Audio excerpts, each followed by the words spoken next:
Jake tightened the strap on his camera bag as he stepped through the rusted gates of Blackwood Cemetery. The air was thick with the scent of damp earth and decaying leaves, the full moon barely piercing through the rolling fog. He had investigated plenty of haunted locations before, but cemeteries always had a certain weight to them, a lingering sorrow that pressed against his chest. He flicked on his flashlight, the beam slicing through the darkness. "All right, let's see what we find," he muttered, switching on his voice recorder.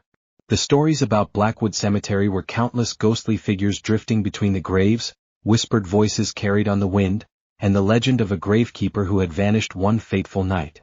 As he moved deeper into the cemetery, the crunch of gravel beneath his boots was the only sound, until it wasn't that a rustling noise. Faint but deliberate. Jake halted, scanning the area. "Is someone here with me?" he asked, his voice steady despite the chill creeping up his spine. Silence. He pulled out his spirit box, the rapid bursts of white noise filling the air. Static. A whisper. Then clear as day. "Leave." Jake's pulse quickened.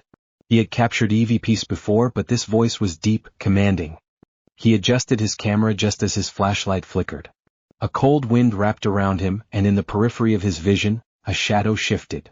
He turned sharply, aiming the camera toward an old crypt. The name etched into the stone was barely legible, worn away by time. He felt a tug at his jacket, soft but unmistakable. Jake swallowed. "If you want me to leave, give me a sign." The temperature plummeted. His breath came out in thick clouds. A figure took shape near the crypt's entrance, a tall, thin silhouette with hollow eyes that seemed to pierce the night itself. Then it stepped forward. Jake stumbled back, heart hammering, but he refused to look away. The entity raised a bony hand and pointed toward a grave that had nearly sunken into the earth. He hesitated, then stepped closer, brushing away the dirt. The name carved into the stone sent a chill through him. Elias Blackwood, the missing gravekeeper. Jake exhaled sharply, his hands shaking as he whispered, "I hear you." The shadow flickered, then disappeared. The wind ceased. The weight in the air lifted. Jake had his proof. But more than that, he had a story to uncover, and he wasn't leaving until he got answers. Jake returned to Blackwood Cemetery the following night, armed with a deeper sense of purpose. The revelation of Elias Blackwood's gravekeeper status had left more questions than answers. Who had buried him? Why had he been erased from history? He set up his equipment near the crypt, placing an EMF meter on the gravestone. The device immediately spiked, flickering red.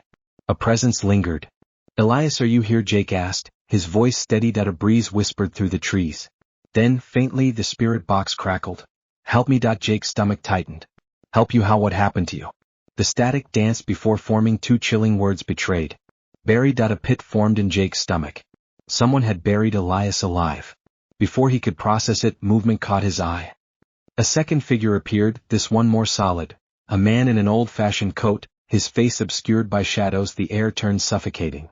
Jake barely had time to react before a deafening whisper filled the air. "You should not be here." The equipment shorted out.